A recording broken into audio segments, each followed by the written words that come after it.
Now, we all know B&M Inverts, right? Let's face it, they're the best coasters ever made. There is no debate about that. You know, we all know their layouts. They're usually quite samey, they have very similar elements, and you can predict them quite easily. B&M. So what if we threw that all aside and let an AI RNG generator decide what the coaster's going to look like? So that's what we're doing today. In this challenge, I'm going to be setting up a number of RNG sliders, wheels, number values to basically decide what this coaster's going to look like, how tall it is, how many inversions, what kind of trains it's going to have, and we're going to see what kind of result we get. Because I've got no idea how this is going to go. This could go really well, this could go terribly, but let's find out. So the first thing we're going to do is let's get some RNG sliders going. Okay, so we've got the first basically generator here, and I've set it up so that we have the min value and the max value set to certain numbers, and now this one is for the height of the coaster. So I've picked the minimum height, which is 43 feet, which is of course Nemesis at Alton Towers, and the tallest invert in existence, which is Alpengeist in Busch Gardens, which is 195 feet. Now, it's going to pick a value between these two numbers and then give us it, and hopefully we get something to work with. So let's give it a generate and see what we get. 89. Okay, so our invert is going to be 89 feet tall. Right, okay, that is interesting. Okay, so I've now got this one here for the inversions. So obviously the minimum is 3 at, I think that's Flight Deck at California's Great America, I want to say. I could be wrong about that. And then 7, which is Banshee at Kings Island, which holds the inversion record for inverted coasters. So let's see how many inversions our 89 feet tall invert is going to be. 3. Okay, so is that 3? Yeah, okay, that was 3. So ignore this number because I just clicked that wrong. It's only going to have 3 inversions, so there you go. Next we have the length of the train, so the min is 6, because that's that Batman clone that has 6, and obviously the normal ones are 8. We're not counting Alpengeist 0 car, because 8 rows is what you sit in. So let's see how long our train's going to be. I'm hoping 7? 7, right, cool. It's going to be an 86, I can't remember. 80-something for invert with 3 inversions and 7 cars. This is looking quite typical, to be brutally honest. So, yeah. The next thing I've got set up is whether or not this thing's going to have a pre-drop or not. So whether or not it's a new gen or an old gen. So let's go ahead and fire on this and see whether it's going to be. So give us something decent. I'd ideally like a pre-drop because then we can... Yes, there we go. We're building an old gen. Nice. Okay. So... there we go. We're going to be building an old gen. So I'm going to hop back to Planko and let's get this thing set up. Okay, so we're in Planet Coaster now, and basically using the RNG sliders that we got, we're going to be building an invert with, 7 cars, height of about, how tall was it? I can't remember. 89 feet and 3 inversions. So very typical of your B&M inverts here, isn't it? So let's 85, and then if we do the 40, it's a small boy, so 45 should be enough for the crest. And then we'll just set up the pre-drop, because obviously the gods of RNG have decided that we are indeed going to do this. Slightly extend that, and then we'll put the 2 there to set up for the drop that we're going to decide to do. Right, so now that we've done this, which is going to be our lift hill, I'll just put a default one on for now. We're going to decide, we're using RNG now, what the order of the elements are, or at least what our first element is going to be.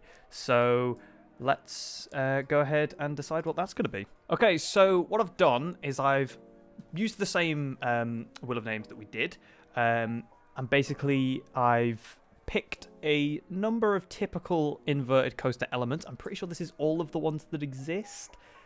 I could be wrong, but I think I've got all of them, and basically what we're going to do now is click to spin. We've only got 3 inversions. I really don't want a Cobra Roll, Batwing, and a Pretzel Knot. That would be horrendous. Well, actually, we don't think we could do that because that would have 2 inversions. I'd have to get rid of them, wouldn't I? So, okay, well, we'll spin for the first and see what our first element's going to be after the 89-foot lift. Please be a loop or like an Immelman or something. Be something decent. It's gonna be a it's a it's a flat spin. How are we gonna do this? Right, back into Planko, and we somehow have to make this do a flat spin that isn't gonna kill anyone. So I think the best choice we're gonna have to do is if we do a drop and then flat spin over the lift hill. That will give us a pretty decent size to make this thing not kill a man. So let's do that and see how it goes. Obviously, I can't let RNG decide all of the layout, otherwise it will become incredibly difficult to be able to make a cohesive layout that's actually going to line up back at the station. So some things I do have to decide myself, such as obviously the direction of the drop and stuff like that, just so I can try and fumble this into some kind of functioning working layout. Now that we have like a somewhat decent shaped drop that I can mess with, I'm pretty sure we're now going to have to try and get this thing into a flat spin. So best course of action I can see for this is going to be we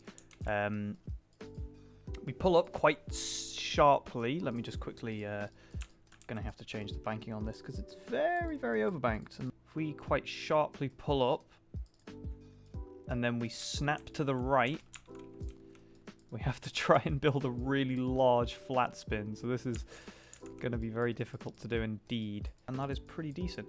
I think what we're going to need to do in order to get this thing looking, like flow perfectly, is we're going to need to figure out what our next element's going to be.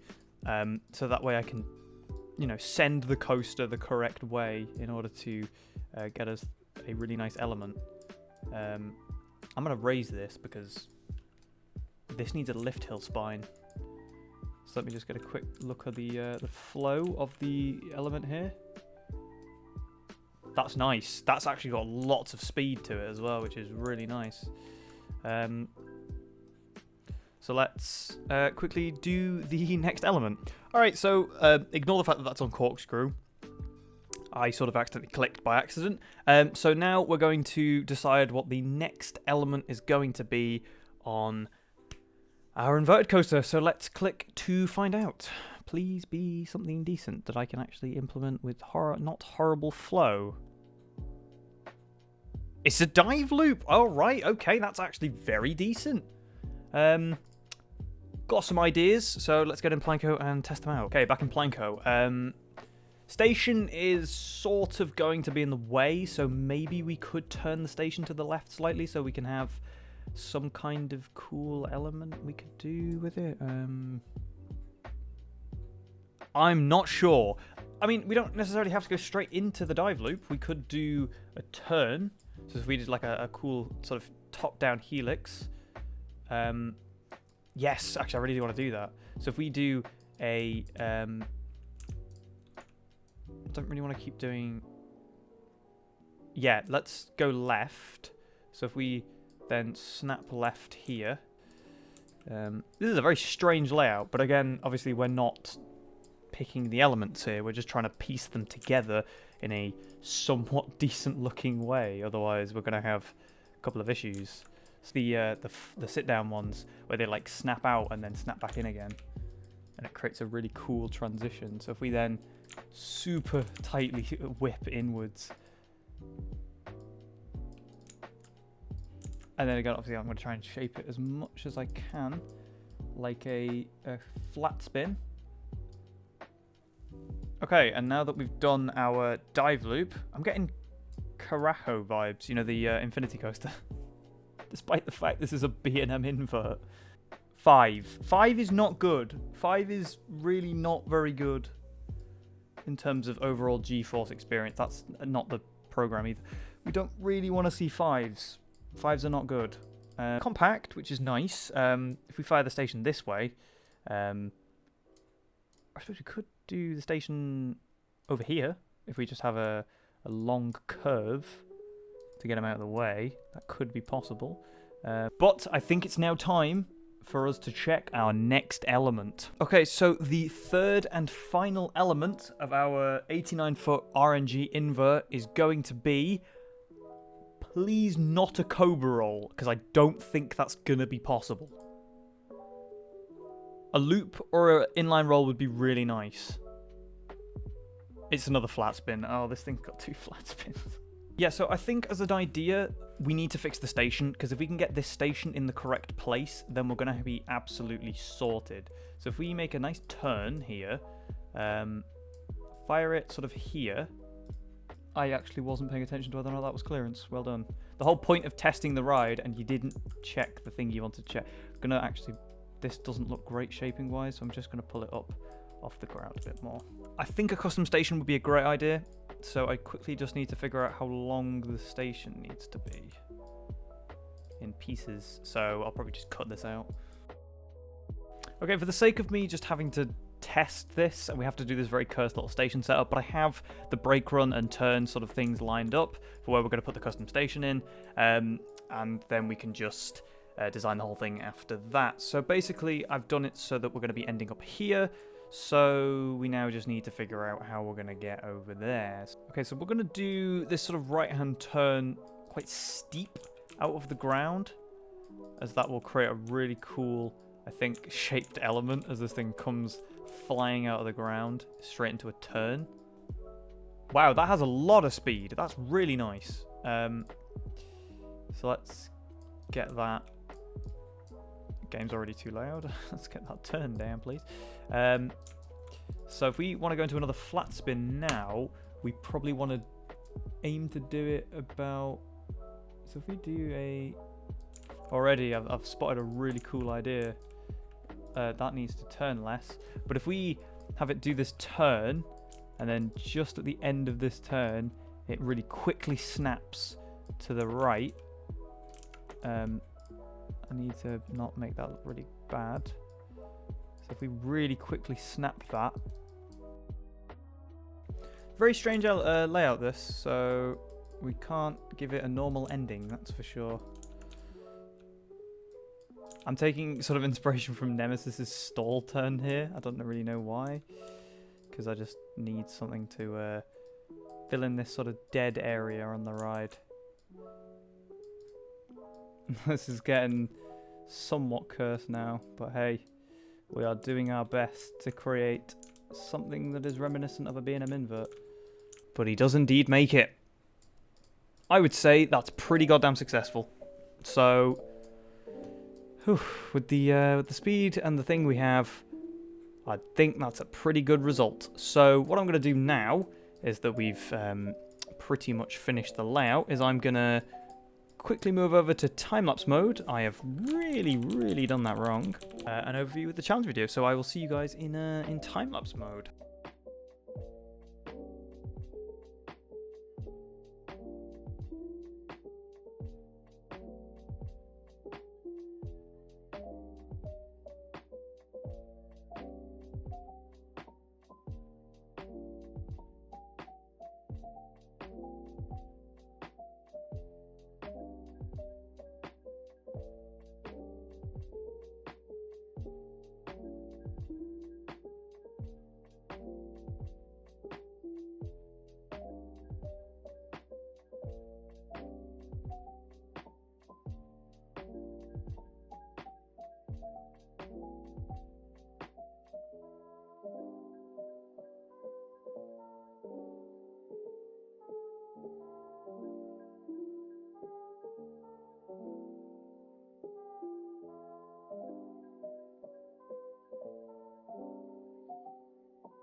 Alright, so after quite a long time of trying to get this ready, here it is. Here is the finished result of our RNG, invert challenge. And to be honest, I am really happy with how this turned out.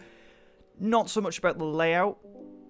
But again, I didn't decide that, so it's not necessarily the end of the world, but I feel like I did as much as I could do with the requirements that we got given. And honestly, I don't mind the presentation of the coaster. You'll notice for the colour, I basically went to randomcolour.com. There is a website for that, I think. And I picked a colour from it. Which one it goes, which is this really nice, I think it's called Orient Red, and I just kind of desaturated it a little bit because I don't want it to look neon from Planko, and then picked a somewhat decent looking support scheme. So the keen-eyed among you might realise this looks a lot like Inferno, that old invert I made like nearly 2 years ago. Not intentional, but it does kind of look like that, so you're not wrong. Yeah, I'm genuinely really happy with how this thing turned out. And I hope you enjoyed this video. And if you think this concept of RNG in coaster making and design as a challenge is an interesting concept and you want to see me do more with it, leave it in the comments and I will definitely give it another go, because to be honest, this was a very fun challenge and I'm really happy with it. So any other coaster types you might want me to see try with this, maybe like giga coasters, hyper coasters, maybe like an RMC or something, just leave it in the comments and I'll get around to trying it out. So all that's left now is for me to flash up some really nice cinematics of the coaster that I took just now, and to leave you with the POV. Now, thank you very much for watching this video. Sorry again it took so long to get here. Again, I'll probably go through more in depth in the next video, talking about why things have been taking so long. But I do hope you enjoyed this video, or you enjoyed this video. Leave a like if you did, and I will see you all next time.